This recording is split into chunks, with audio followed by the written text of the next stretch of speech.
स्वागत आहे आपल्या सर्वांचे moral stories in Marathi for kids पॉडकास्टच्या दुनियेमध्ये। आज मी सोनम तुमच्यासाठी घेऊन आले आहे खूप मजेदार गोष्ट।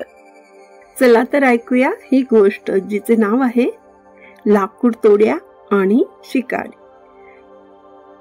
एक होता लाकूड तोड्या। तो रोज जंगलात जात असे, जंगलातील वाळलेल्या झाडाची लाकडे तोडून मोळी बांधित असे, ती गावात आणून विकत असे। त्यातूनच त्याच्या संसाराची उपजीविका चालत असे। एके दिवशी एक शिकारी जंगलात शिकार करायला आला।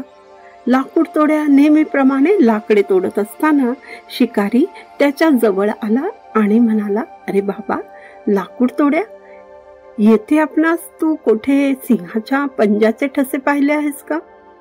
मी शिकार करण्यास निघालो आहे, पण अजूनपर्यंत मला सिंहाचा माग लागलाच नाही।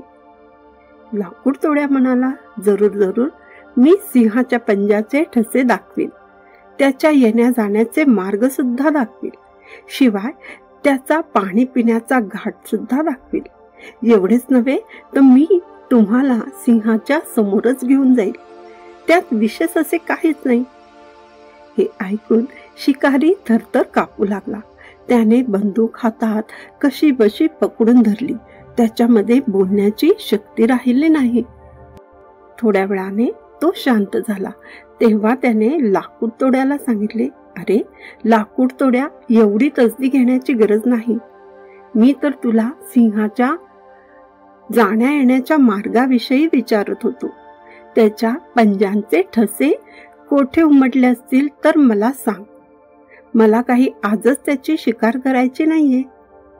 लाकूड तोड्या म्हणाला, तुम्ही म्हणाल तसे तर मी सिंहाचे कान पकडून त्याला येथे तुमच्या समोर उभा करतो।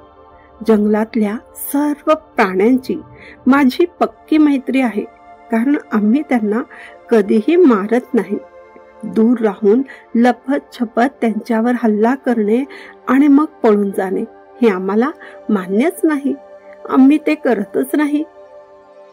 शिकारी म्हणाला, तुझे म्हणणे अगदी बरोबर आहे।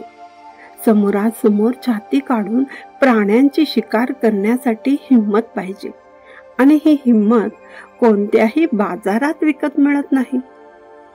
मग शिकारी आपल्या घराकडे परतला। यापुढे कधीही शिकार करायची नाही असा निश्चय त्याने केला। तात्पर्य, जंगली प्राण्यांची शिकार करू नये। तुम्हाला ही गोष्ट कशी वाटली आम्हाला नक्की सांगा।